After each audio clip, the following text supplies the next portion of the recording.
Good morning, children, and let's start your second chapter in science, which is nutrition in animals. And we have already learnt about the nutrition in plants, students, in your previous or first chapter in science.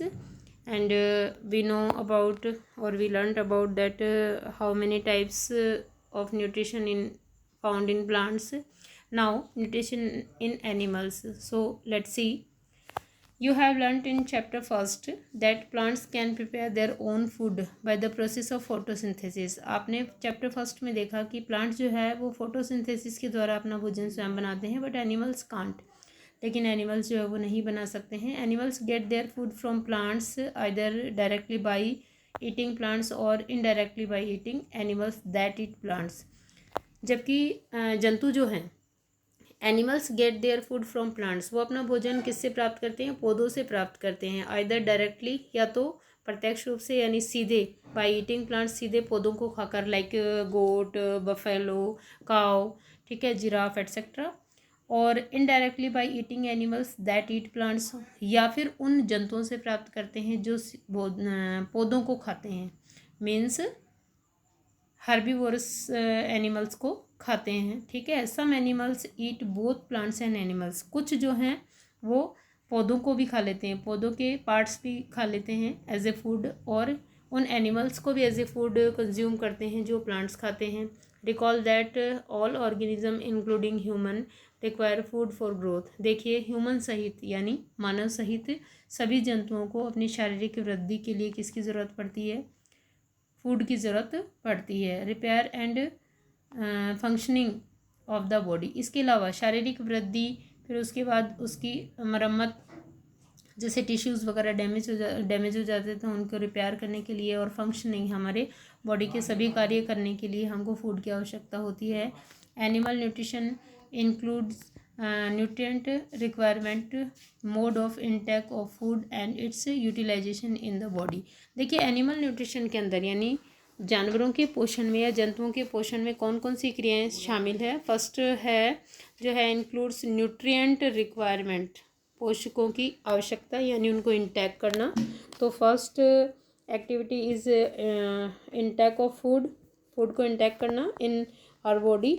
और second is ये जो food हमने intake किया है इसका utilisation यानी इसको पचाना, छोटे छोटे सरल सॉल्युबल टुकड़ों में तोड़ना इसको. Now you have stud in class 6, आपने कक्षा 6 में पढ़ रखा है that food consist of many components, है ना, कि फूड में जो है बहुत सारे कंपोनेंट्स होते हैं. Try to recall and list them below. Of course you can list them below students. Like first में आप लिख सकते हो, you can write here carbohydrate, vitamins, protein और fats, roughage, water etcetera. The components of food such as carbohydrate are complex substance. देखिए, जो components हैं food के, लाइक कार्बोहाइड्रेट, वो एक कॉम्प्लेक्स यानी जटिल सब्सटेंस है, जटिल पदार्थ हैं. Because students, carbohydrate made up of carbon, hydrogen and oxygen. तो ये एक जटिल कॉम्प्लेक्स है या कॉम्प्लेक्स सब्सटेंस है, जटिल पदार्थ है. These complex substance can't be utilised as such. और ये जो जटिल पदार्थ होते हैं इनको हम लोग इसी तरह से यूटिलाइज नहीं कर सकते, यानी हमारी बॉडी इसको इसी फॉर्म में यूटिलाइज नहीं कर सकती, उपयोग में नहीं ले सकती है. So they are broken down into simpler substance. तो ये जो है छोटे टुकड़ों में तोड़ने पड़ते हैं, यानी इनको सरल या सॉल्युबल फॉर्म में चेंज करना पड़ता है. The breakdown of complex components of food into simpler substance is called digestion. और यहाँ here is the definition of digestion, कि जो बड़े और जटिल अणु होते हैं, जो कॉम्प्लेक्स सब्सटेंस होते हैं फूड के, उनको सिंपलर सब्सटेंस या यूटिलाइज्ड योग्य बनाने के लिए जो सरल सब्सटेंस में बदला जाता है उसको हम लोग क्या कहते हैं? डाइजेशन कहते हैं. तो यहाँ से you can right the definition of digestion from here. Now देखिए, डाइजेशन की जो एक्टिविटी है, this is the complex substance and it convert in simpler substance here. यहाँ पर इस तरह से इसको सिंपलर सब्सटेंस में बदला गया है in digestion. Now different ways of taking food. देखिए, भोजन को ग्रहण करने के अलग अलग तरीके, because so many varieties are found in animals और all animals have not same structure. So उनके अंदर जो फूड इंटेक करने के वेज हैं वो भी अलग अलग हैं students. The mode of taking food into the body varies in different organism. अलग अलग जीवों के अंदर भोजन को ग्रहण करने के तरीके अलग अलग हैं students.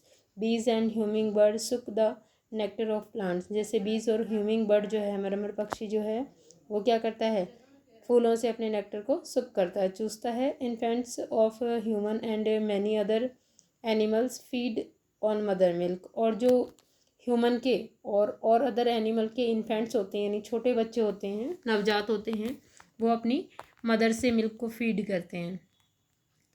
Snacks like the python swallow the animals they prey upon. और अजगर कुल के जितने भी या अजगर वर्ग के जितने भी सांप होते हैं, उनको आपने पूरे की पूरी अपने शिकार को जो है वो निगलते हुए देखा होगा साबुत। Some aquatic animals filter tiny food particles floating nearby and feed upon them. और जल में रहने वाले कुछ जीव जो हैं वो अपने आसपास तैरने वाले कुछ टीनी पार्टिकल्स को क्या कर लेते हैं, छान लेते हैं और फिर उसको ग्रहण कर लेते हैं। Now activity 2.1, let's see what is the activity. What is the type of food and mode of feeding of the following animals. नीचे टेबल में आपको कुछ एनिमल्स दिए गए हैं, तो इसमें इनका भोजन क्या है और इनकी फीडिंग का जो टाइप है या तरीका है वो क्या है वो लिखना है। Write down your observation in the given table. You may find that list of modes of feeding given below the table helpful. इसी टेबल के नीचे जो है कुछ तरीके दिए गए हैं भोजन ग्रहण करने के, वो आपको हेल्प करेंगे इसमें। नाउ देखिए, various modes of feeding, name of animal snail. तो स्नेल कैसे करता है अपना भोजन इंटेक वो दिखना है। काइंड ऑफ फूड क्या खाता है वो, और मोड ऑफ फीडिंग। एंट कैसे खाती है, ईगल कैसे खाता है, hummingbird we can already learn, ठीक है, फ्लाइज, ठीक है, मॉस्किटो, बटरफ्लाई, हाउस फ्लाई, ये सब जो है नीचे वाले तो सब सुक करते हैं। तो आपको लिखना है मोड ऑफ फीडिंग लिखना है इसका कि सुकिंग करते हैं, चबाते हैं। और कुछ मोड ऑफ फीडिंग यहाँ दिए गए हैं, देखिए, स्क्रैपिंग, चूविंग, ठीक है ना, स्पॉनिंग, ठीक है, और कैप्चरिंग एंड स्वेलोइंग और स्पॉन्गिंग, ठीक है, सुकिंग एट्सेट्रा। इनमें से आपको भरना है इसके अंदर। तो you will fill the table and draw it in your notebook. Now a amazing fact is here. देखिए, what is the amazing fact about the starfish. Starfish feed on animals covered by hard shells of calcium carbonate. देखिए, starfish जो है वो ऐसे animal से feed करती है, अपना भोजन लेती है, जिनके ऊपर कैल्शियम कार्बोनेट का हार्ड कवच होता है ना। Because starfish is a aquatic animal, और जितने भी एक्वाटिक एनिमल्स हैं उसमें से मैक्सिमम एक्वाटिक एनिमल्स पे क्या होता है स्टूडेंट्स, CaCO3 या कैल्शियम कार्बोनेट का जो है वो शेल होता है, कवर होता है। आफ्टर ओपनिंग द शेल, इस कवर को खोलने के बाद ये क्या करती है, इस कवर को पहले तोड़ती है, कैल्शियम कार्बोनेट के कवच को तोड़ती है। और after it the starfish pop out it's stomach through its mouth.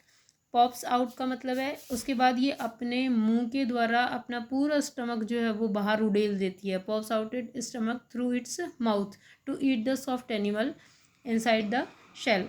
और इसके बाद में क्या करती है, पूरा स्टमक को उड़ेलने के बाद मुंह से ये जो कोमल भाग होते हैं उस शेल के अंदर, कैल्शियम कार्बोनेट के शेल के अंदर, उनको ये खा लेती है।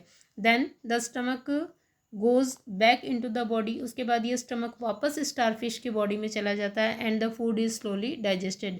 और फिर उसके बाद धीरे धीरे फूड जो है वो स्लोली डाइजेस्टेड होता है।